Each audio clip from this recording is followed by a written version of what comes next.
Si usted nos visita por primera vez, pues siéntase bienvenido. Estamos agradecidos por su presencia y esperamos que usted desee hacer de esta iglesia su hogar.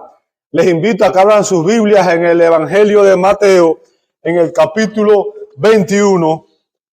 Y vamos a estar hoy examinando los versos 1 al 11. Mateo 21, 1 al 11. Como dijo mi hermano, este día comienza lo que se conoce como la Semana Santa o Semana de Pasión de nuestro Señor Jesucristo.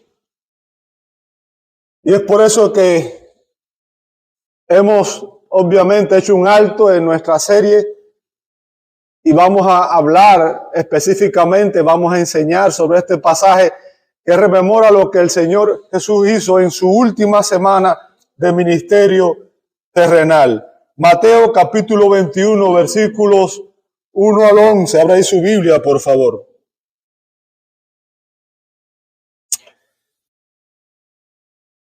Dice así la palabra de Dios.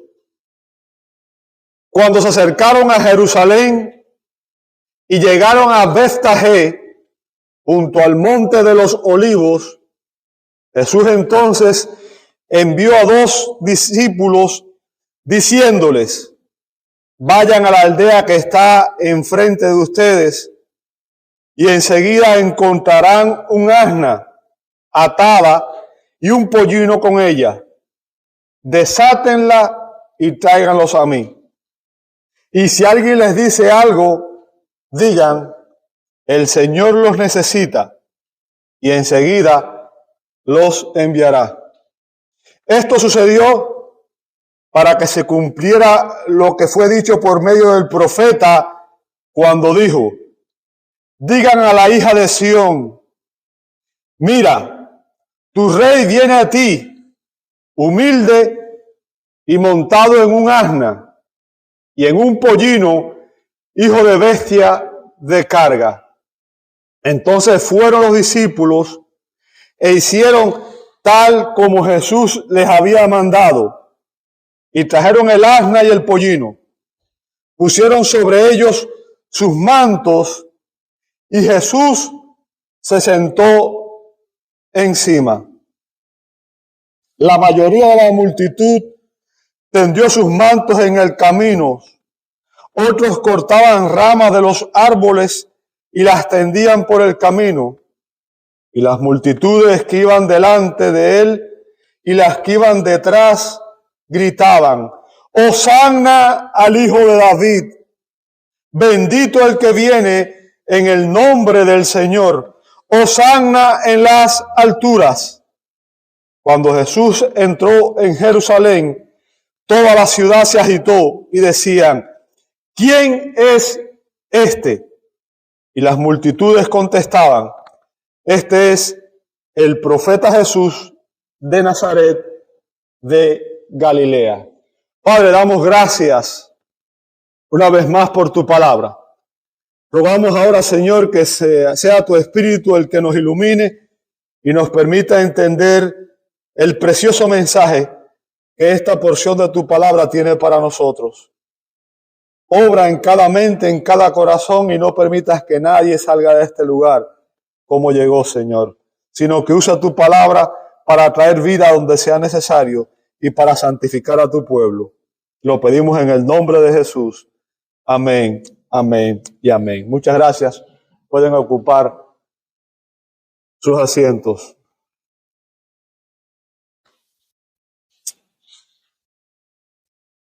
¿Alguna vez ha visto a usted cómo se recibe a una celebridad o a un líder importante? Alfombras rojas, grandes multitudes, cámaras, especialmente cuando es una persona tan importante como lo es un rey. ¿Qué es lo que vemos en el pasaje que acabamos de leer? Pues no es más que el recibimiento de un rey. Eso es lo que describe este pasaje de Mateo 21. el recibimiento de un gran rey a la ciudad capital. Solo que este no era un rey conforme a las expectativas de los hombres. No era el rey que las multitudes esperaban. No venía montado en un hermoso caballo blanco de guerra. No venía rodeado de soldados. No venía con una corona de oro ni con vestidos ostentosos. Este era un rey totalmente diferente, porque este fue un rey designado por Dios. Mateo escribe este evangelio. El evangelio de Mateo tiene un propósito muy claro, y es demostrar que Jesucristo es el rey Mesías prometido a la nación de Israel. Y en este pasaje vemos nada más y nada menos que la presentación oficial del rey a la nación de Israel. La presentación del rey a la nación de Israel. Y esa presentación se nos describe a través de 3 sucesos relacionados con el recibimiento del rey. 3 sucesos relacionados con el recibimiento del rey. ¿Cuáles son estos sucesos? Bueno, vamos a ver en primer lugar los preparativos del rey en los versos 1 al 3, la profecía del rey en los versos 4 y 5 y la procesión del rey en los versos 6 al 11. Vamos a empezar con los preparativos del rey en los versos 1 al 3. Dice así la Escritura: cuando se acercaron a Jerusalén y llegaron a Betfagé, junto al monte de los olivos, Jesús entonces envió a 2 discípulos, diciéndoles: vayan a la aldea que está frente a ustedes, y enseguida encontrarán un asna atada y un pollino con ella, desátenla y tráiganlos a mí. Y si alguien les dice algo, digan: el Señor los necesita, y enseguida los enviará. Ahora, ¿cuál es el trasfondo de este pasaje? ¿Qué se describe aquí? ¿Cuáles eran los detalles que son importantes para que podamos entenderlo? Déjenme explicarle. En aquellos días, en los días que ocurre este evento que se describe en este pasaje, la ciudad capital, la ciudad de Jerusalén, se hallaba llena de peregrinos que venían con un propósito específico, venían a celebrar la Pascua judía. La Pascua era una celebración solemne que había sido instituida por Dios y que vemos a lo largo de todo el Antiguo Testamento. Y esta celebración tenía un propósito, o sea, era una celebración que tenía un significado, enseñaba algo, traía a la memoria la portentosa liberación del pueblo de Israel de la esclavitud de Egipto. O sea, la Pascua rememoraba el hecho de que Dios había libertado a los judíos de la esclavitud de Egipto para llevarlos a la tierra prometida. Si usted no ha leído la Escritura, debe saber que hubo un tiempo en que los judíos estuvieron bajo el dominio de los egipcios.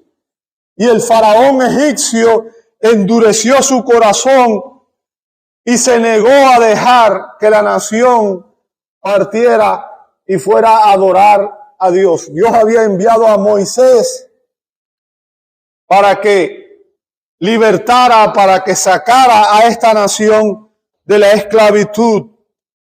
Y debido a que Faraón no quiso dejar ir al pueblo, Dios envió 10 plagas. 10 plagas severas. Y la última, la postrera, fue la más terrible, fue la más extraordinaria.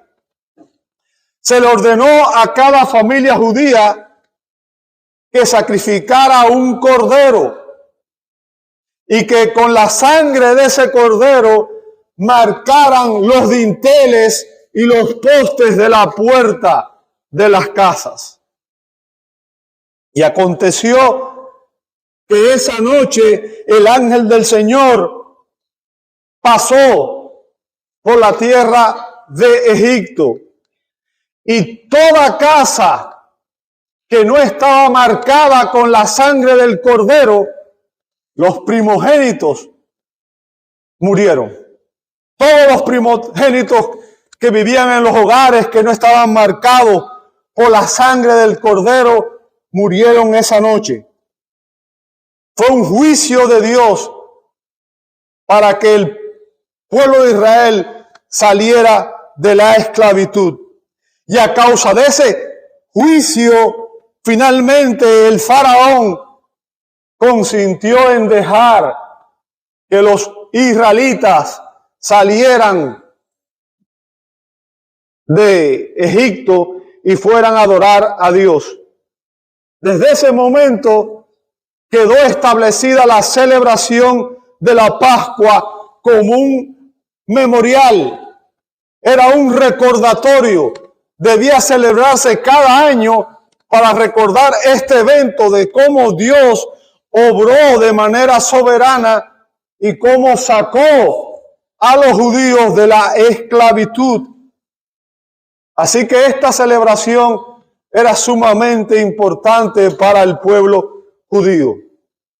Y por mandato divino, esta celebración debía guardarse cada año. O sea, cada año se celebraba la Pascua para que sirviera de instrucción a las generaciones venideras. O sea, el propósito era que los jóvenes que venían naciendo y creciendo aprendieran las obras de Dios en el pasado, la fidelidad de Dios hacia su pueblo, la manera portentosa en que Dios obró a favor de su pueblo escogido.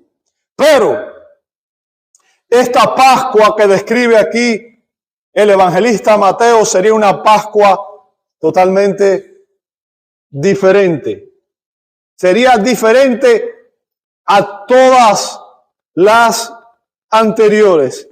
En esta Pascua ocurriría algo extraordinario y especial. Y vemos aquí que Jesús, como era su costumbre, subía a Jerusalén, la ciudad capital. ¿Sabe? Si usted quiere seguir cronológicamente el ministerio de Jesús, debe saber que es muy fácil. Simplemente el ministerio de Jesús comenzó en una Pascua y terminó en una Pascua. ¿Ok? Durante 3 años consecutivos vemos a Jesús yendo a Jerusalén a celebrar la Pascua como era su costumbre.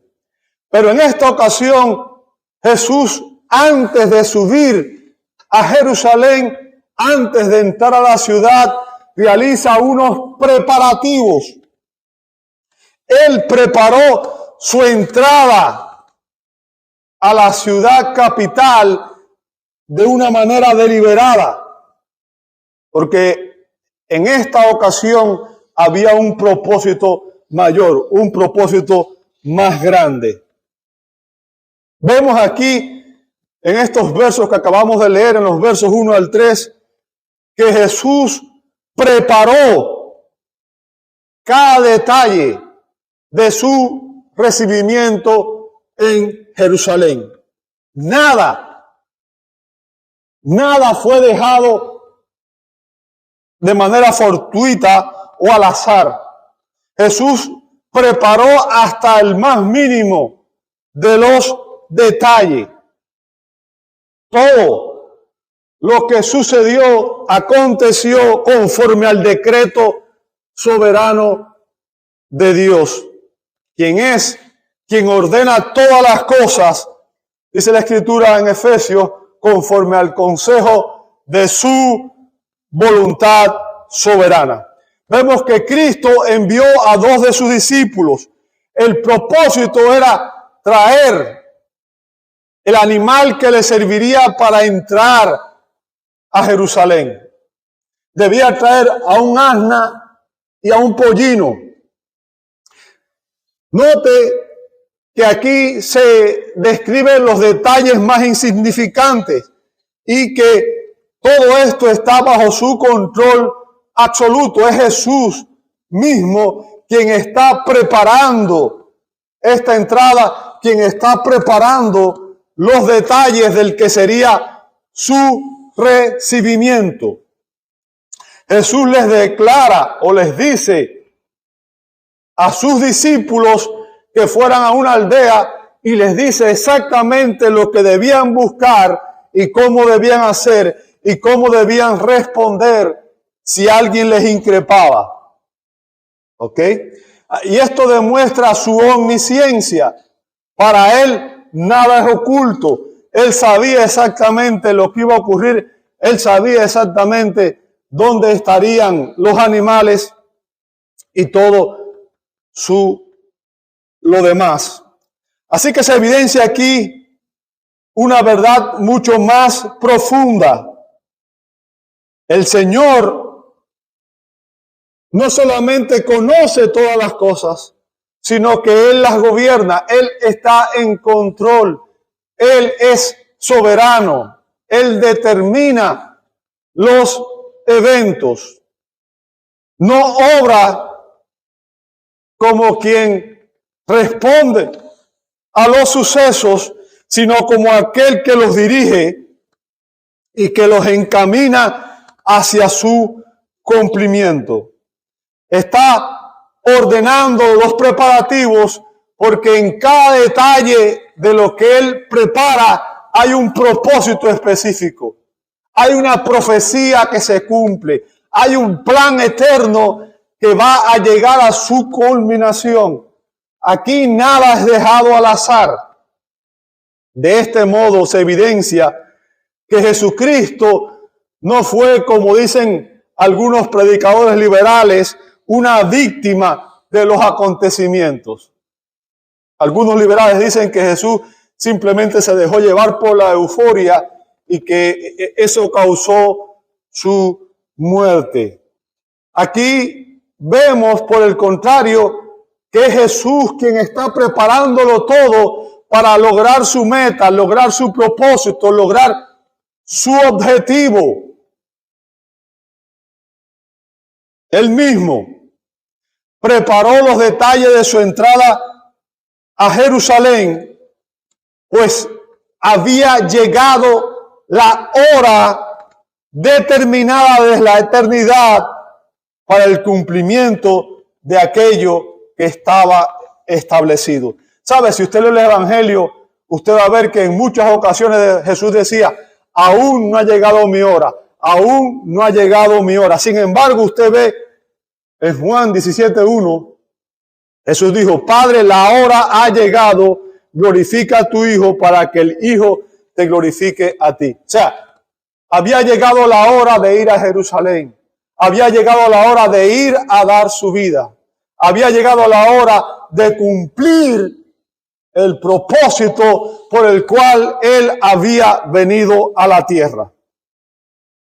Mientras la ciudad capital, la ciudad de Jerusalén, se llenaba de peregrinos que iban a celebrar la Pascua y se considera que había entre 2 a 3 millones de personas en aquella ciudad, en aquel momento, y todos venían con el propósito de rememorar la liberación de la esclavitud en Egipto.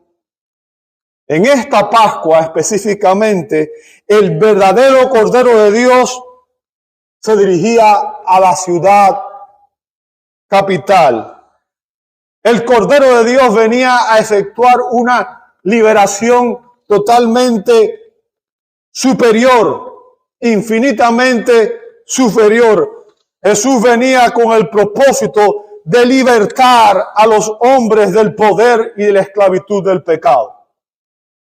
No era una esclavitud, no era una liberación física, era una liberación espiritual. Fue por eso que Juan el Bautista, cuando vio al Señor viniendo, declaró en Juan 1:29, ahí está el Cordero de Dios que quita el pecado del mundo. Hay una esclavitud que todo hombre tiene, que todo hombre padece y que aún no lo sabe.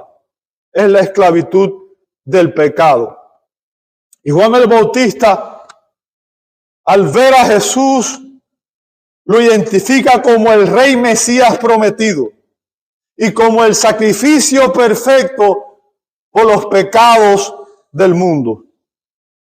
Esa frase, he aquí el Cordero de Dios que quita el pecado del mundo, subraya la misión que tuvo Jesús en su primera venida. El propósito por el cual el Señor vino a la tierra. Jesús vino a expiar, a pagar el precio por nuestro rescate, de nuestra redención, de nuestra liberación de la esclavitud del pecado. La Biblia dice que por cuanto todos pecaron, están destituidos de la presencia de Dios en Romanos 3:23. Y también dice en Romanos 6:23 que la paga del pecado es muerte.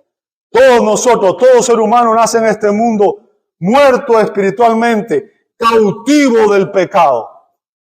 No lo sabemos porque estamos muertos en nuestros delitos y pecados, pero esa es una realidad que afecta a todo ser humano, a usted, a mí, toda persona que nace en este mundo, nace muerto por el pecado. Jesús vino con la misión de rescatar a los pecadores para libertarnos de esa esclavitud, para darnos vida eterna, una vida que realmente cumple el propósito de Dios. Y al entrar a Jerusalén, Jesús estaba cumpliendo las profecías del Antiguo Testamento. Así que la pregunta es, ¿por qué preparó Jesús esta demostración? ¿Por qué Él preparó este recibimiento? ¿Por qué se dispuso a entrar a Jerusalén de esta manera? ¿Sabe? Como les dije, en el calendario divino, esta Pascua, Él, Jesús mismo, sería el Cordero Pascual. En lugar de los sacrificios de animales, Jesús sería el sacrificio perfecto por el pecado. Jesús, el Hijo eterno del eterno Padre, la segunda persona en la Santísima Trinidad, aquel que es verdadero Dios y verdadero hombre, había venido a reconciliar a los hombres pecadores con el Dios Santo. Y la manera de hacerlo era morir como nuestro sustituto. Era pagar el precio de nuestra libertad para darnos salvación y vida eterna. Ahora, déjenme decirles algo. Ya a este punto, los líderes judíos habían tomado la decisión de asesinar a Jesús. Note el peligro de la falsa religión. Los peores enemigos de Jesús durante su ministerio fueron precisamente los líderes religiosos. Y si usted lee conmigo en Mateo 12:14, dice la Escritura, pero cuando los fariseos eran una secta, que eran los líderes religiosos en aquel contexto junto con los saduceos de la nación de Israel. Dice, pero cuando los fariseos salieron, hicieron planes contra él, o sea, contra Jesús, para ver cómo lo podrían destruir. O sea, ya los líderes estaban tramando asesinar al Señor. Querían deshacerse de él porque hablaba con una autoridad que lo superaba, porque hacía milagros extraordinarios que ellos no podían hacer, porque su influencia era tan poderosa que nadie podía detenerlo. Jesús no solamente fue un profeta, fue mucho más que un profeta. No solamente fue un rey, fue mucho más que un rey. Jesús era Emmanuel, Dios hecho carne, Dios con nosotros. Pero los líderes judíos habían decidido posponer su plan de destruir a Jesús, de eliminarlo, de matarlo, hasta después de la celebración de la Pascua. Si usted lee conmigo en Mateo capítulo 26, versos 1 al 5, dice la palabra de Dios. Mateo 26, 1 al 5, dice: cuando Jesús terminó todas estas palabras, dijo a sus discípulos: ustedes saben que dentro de 2 días se celebra la Pascua, y el Hijo del Hombre, se refiere al mismo, será entregado. Note lo que él está diciendo. Lo está diciendo obviamente con antelación a que ocurra. Lo está diciendo, lo está anunciando lo que va a ocurrir. Y aquí vemos cómo él prepara estos eventos precisamente con este propósito, para lograr el plan eterno de Dios. Dentro de 2 días se celebrará Pascua y el Hijo del Hombre será entregado para ser crucificado. Entonces, los principales sacerdotes y los ancianos del pueblo se reunieron en el patio del sumo sacerdote llamado Caifás, y con engaño tramaron entre ellos prender y matar a Jesús. Pero decían: no durante la fiesta, para que no haya un tumulto en el pueblo. ¿Se da cuenta? Los líderes no querían asesinar a Jesús precisamente en la fiesta para evitar que hubiera una revuelta, que hubiera algún tipo de escándalo. Querían evitar cualquier escándalo y estaban tramando hacerlo después de la celebración. Recuerde, en ese tiempo de celebración la ciudad estaba llena, había muchísima gente y sería un escándalo tremendo, porque mucha gente incluso iba a la Pascua iba a la fiesta con el solo propósito también de ver a Jesús. Entonces la pregunta es: ¿por qué Jesús prepara este recibimiento? ¿Por qué él arregló todos estos eventos? ¿Cuál era su propósito? Muy simple, hermanos. El Señor sabía que el fervor de las multitudes, al ver los líderes cómo las multitudes lo aclamaban y lo recibían, eso encendería la ira de los líderes judíos, y esto los obligaría a cumplir el propósito de Dios, que era que Jesús muriera en esta Pascua como el Cordero Pascual.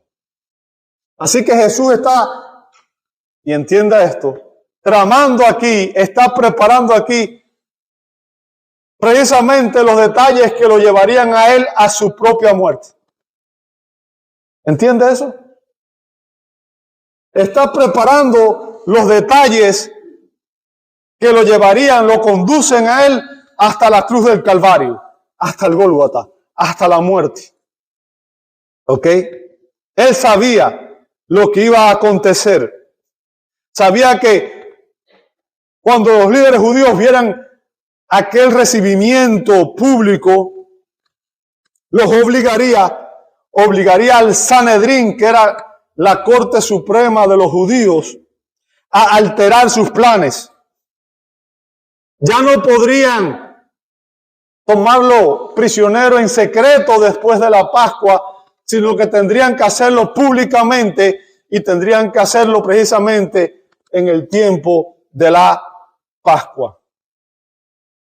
El clamor del pueblo clamando y proclamando a Jesús como rey precipitaría la crisis y se cumpliría nada más y nada menos que el propósito de Dios. Jesús venía con una misión y él sabía cuál era ese propósito.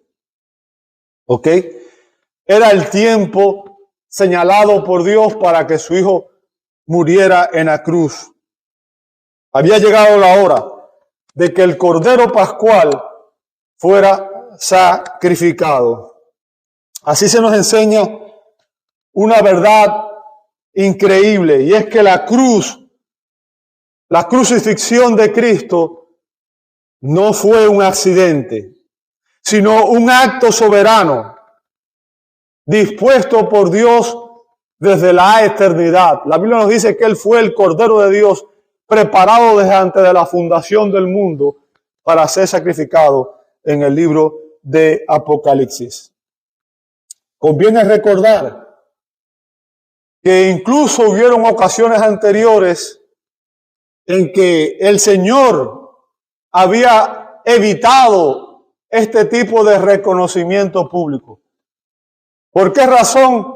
Precisamente para evitar que las multitudes trataran de tomarlo por la fuerza y hacerlo rey. Si usted ve conmigo en Juan 6:15,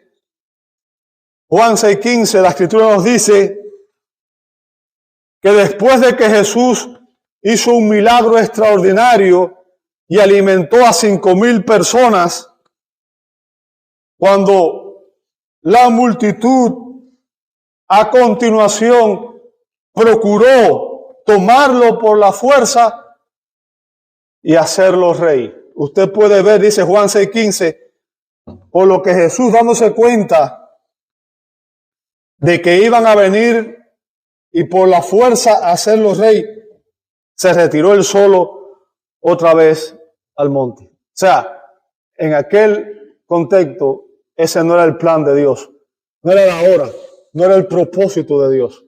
Por tanto, él evitó ese recibimiento, evitó. ¿Por qué? Porque él debía entrar a Jerusalén específicamente el día de la Pascua. Debía morir el día de la Pascua.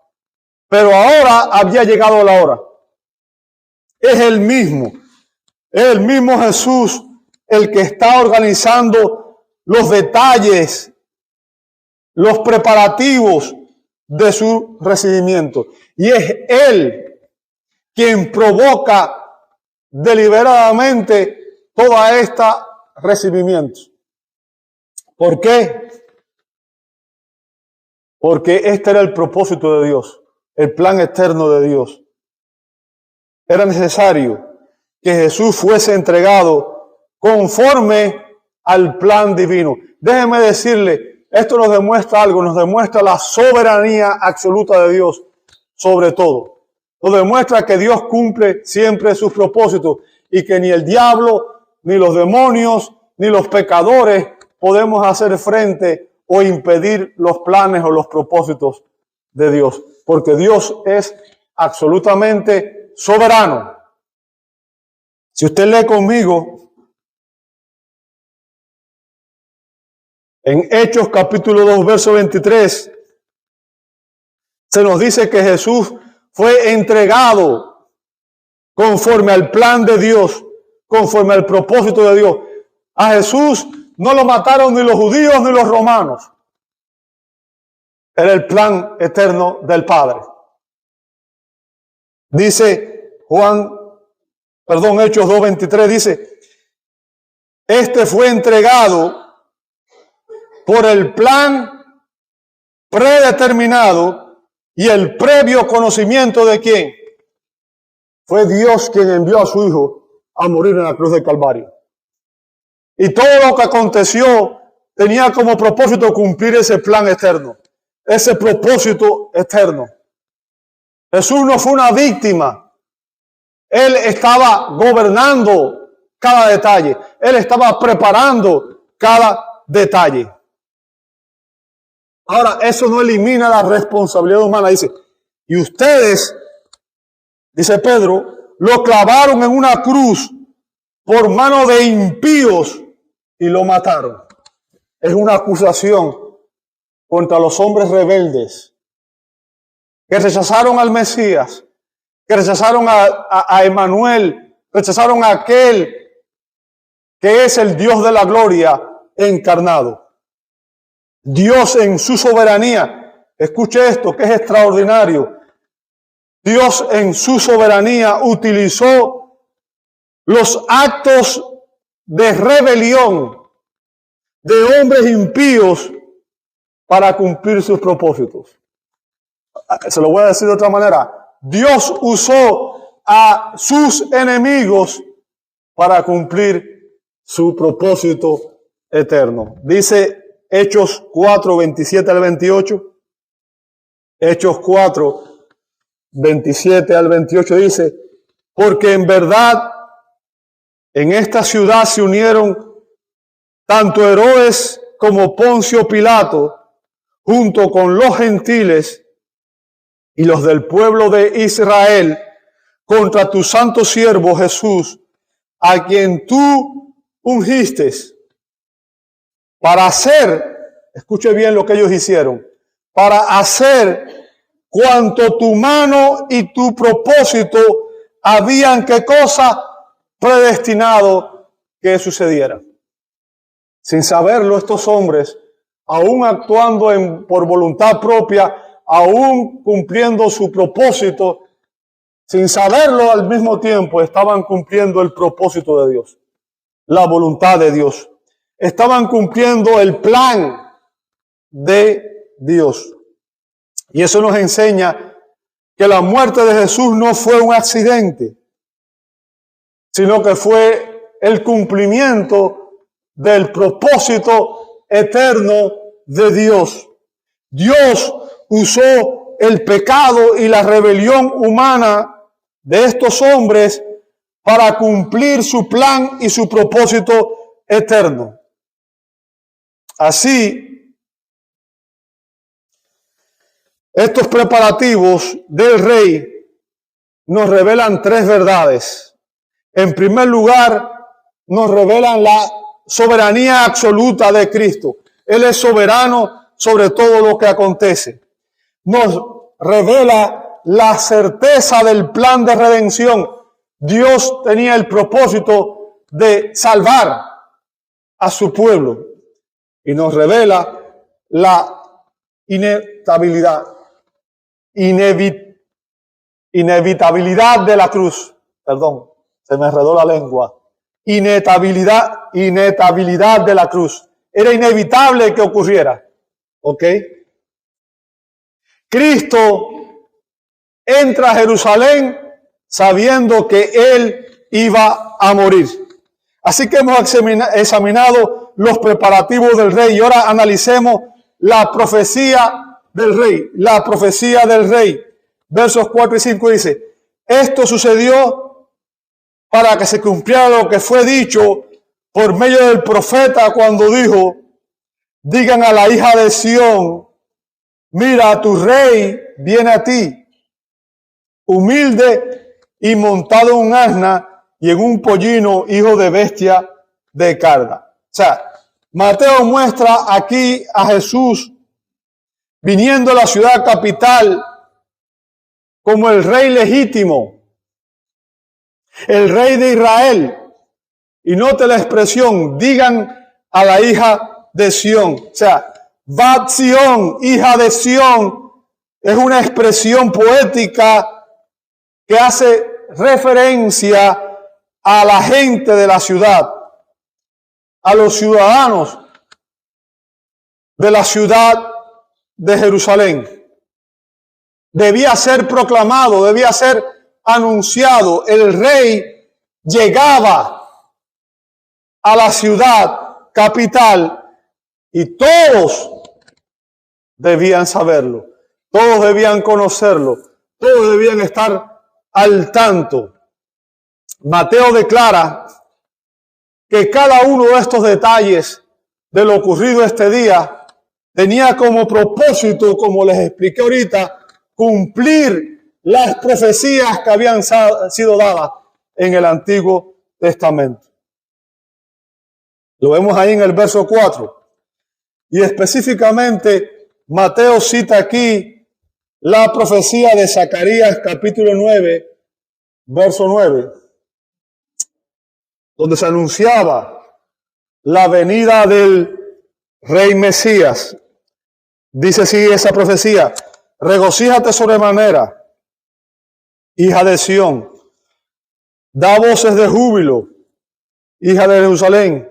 Tu rey viene a ti, justo y dotado de salvación, humilde, montado en un asno, en un pollino, hijo de asna. O sea, la venida o la entrada de nuestro Señor a Jerusalén debemos entenderlo como un acto de gracia y de misericordia, no como un acto de juicio.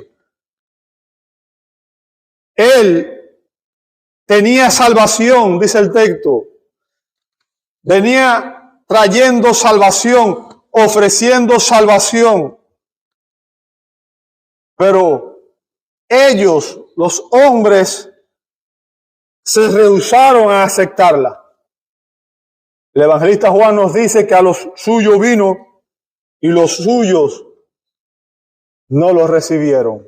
En Juan 1:11. Y este rey es presentado con características que contradicen las expectativas humanas. Se dice que es justo, pero no viene a condenar. No viene a juzgar en este momento. Que trae salvación, pero que sería rechazada. Que es humilde. Y vemos aquí que él vino montado en un asno, según había sido profetizado. O sea, Cristo al entrar a Jerusalén de esta manera, siguiendo los preparativos que él mismo había hecho, estaba cumpliendo las profecías. Y él no entra a Jerusalén como un conquistador militar. No entra como un rey que viene conquistando por la fuerza, sino entra a Jerusalén como un salvador. Viene a salvar a los hombres de la mayor necesidad que tiene todo ser humano, que es la esclavitud y la condenación del pecado. Él no vino a destruir a sus enemigos terrenales, sino que vino a reconciliar a los pecadores, a todos nosotros que éramos pecadores, a toda la humanidad que estaba en pecado, a darles una oportunidad de reconciliación. Vino a reconciliar a los pecadores con el Dios Santo. En su primera venida, Jesús vino como el siervo, el Cordero de Dios, vino como el siervo sufriente. Y aunque los judíos y los romanos lo rechazaron al crucificarlo, pero en la resurrección, la Biblia dice que Dios lo exaltó con poder y le dio un nombre que es sobre todo nombre, para que en el nombre de Jesús algún día toda rodilla se doblará y toda lengua tendrá que confesar que Jesucristo es el Señor, para gloria de Dios Padre. Su primera venida fue como siervo sufriente, pero la Biblia anuncia que su segunda venida o su retorno no será igual. De hecho, su segunda venida se describe en Apocalipsis 19, versos 11 al 16. Apocalipsis 19, versos 11 al 16, se narra cuando Cristo regrese a la tierra. Dice así la Escritura: vi al cielo abierto y apareció un caballo blanco. Ya no vendrá en un asno, vendrá en un caballo blanco. El que lo montaba se llama Fiel y Verdadero. Con justicia juzga y hace guerra. Ya no viene como siervo sufriente, viene a conquistar. Viene como Rey de Reyes, a conquistar las naciones, a destruir a todos aquellos que se oponen a Él, a todos aquellos que se oponen a su reino eterno.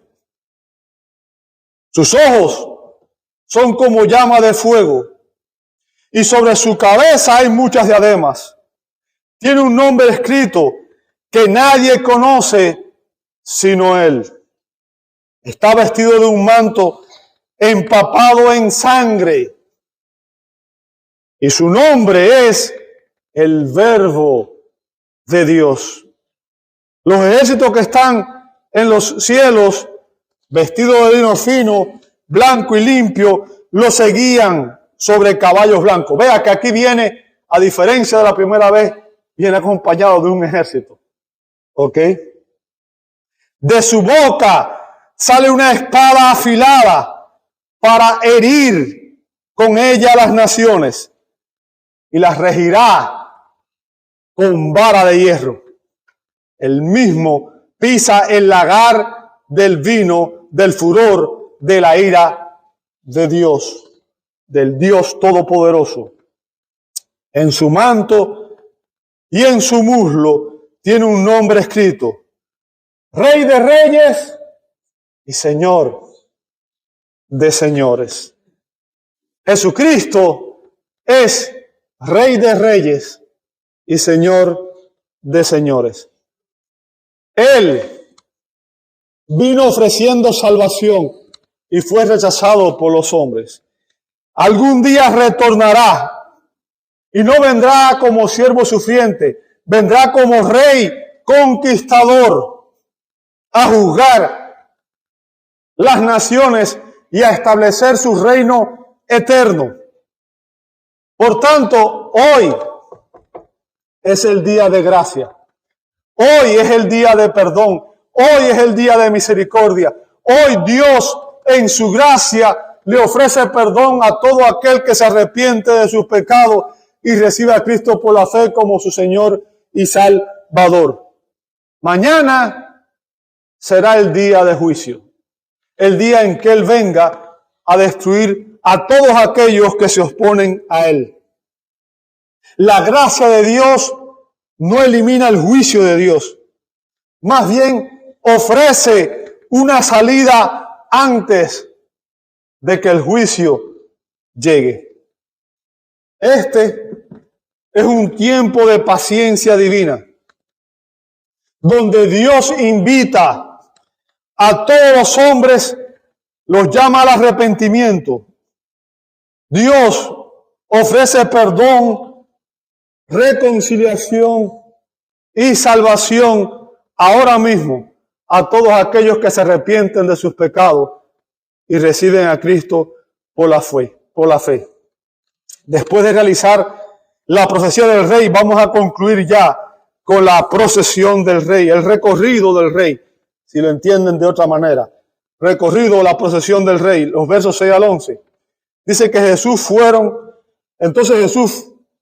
los discípulos hicieron tal como Jesús le había mandado. Y trajeron el asna y el pollino, pusieron sobre ellos sus mantos, y Jesús se sentó encima. La mayoría de la multitud tendió sus mantos en el camino, otros cortaban ramas de los árboles y las tendían por el camino. Fíjense, estos actos de extender sus mantos delante de Él era una expresión de honor real, de reconocimiento real. ¿Ok? Por ejemplo, esto fue lo mismo que sucedió cuando los amigos de Jehú lo declararon a él rey en Segunda de Reyes 9:13. Dice, entonces todos se apresuraron y cada uno tomó su manto y lo puso bajo Jehú sobre los escalones. Tocaron la trompeta y dijeron, Jehú es rey. O sea, esta era una forma de recibir un reconocimiento real. También cortaron y agitaron rama de palmera, que era un símbolo de victoria.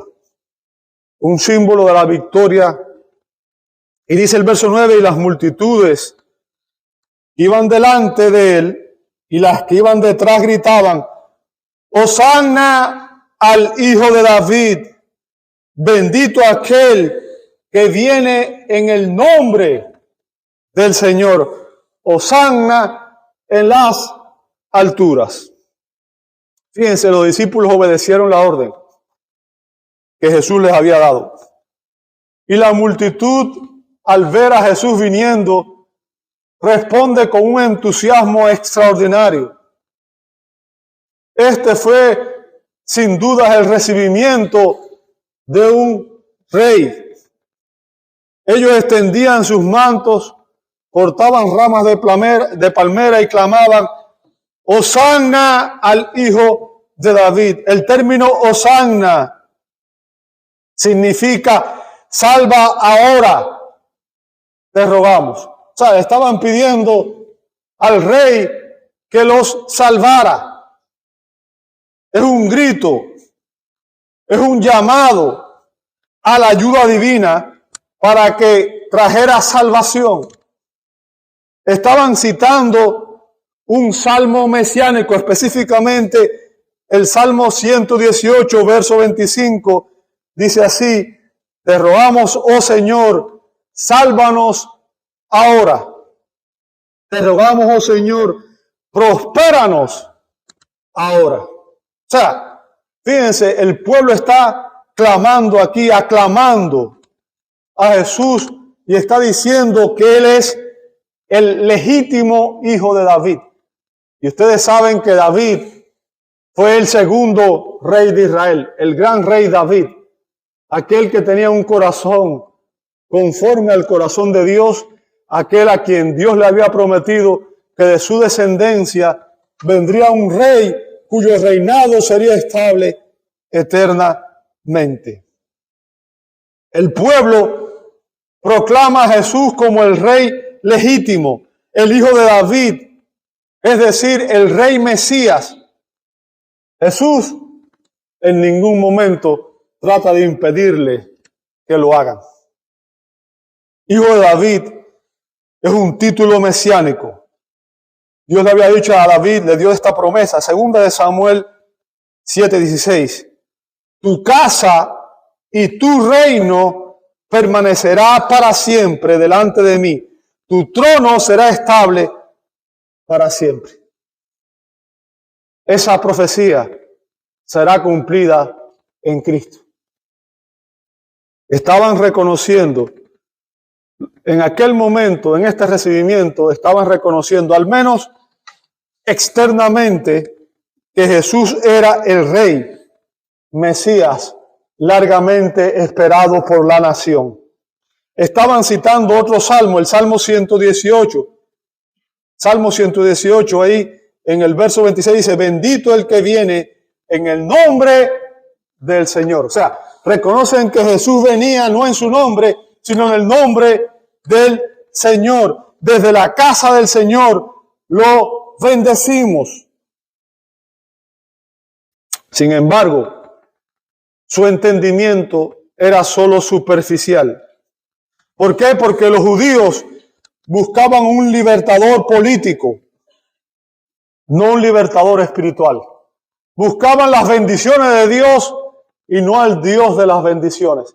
Tristemente, mucha gente hoy anda buscando no al Dios de las bendiciones, sino las bendiciones que Dios da. Tienen un concepto equivocado.